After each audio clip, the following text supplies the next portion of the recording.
Life shouldn't hurt with Grant Fedoruk. Hello friends, today we're going to talk about ways to get people moving in a pain-free environment much sooner than they otherwise would be able to.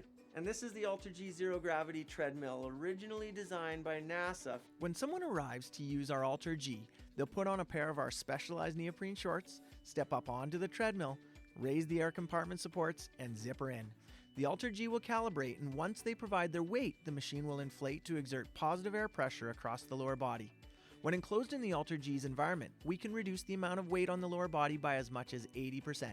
This allows for exercise and movement without the compressive forces that often cause pain and abnormal function. It's like exercising on the moon. So if you've undergone surgery, have pain or an injury to your ankle, knee, hip, or lower back, and you want to get moving, you might want to do your own moonwalk.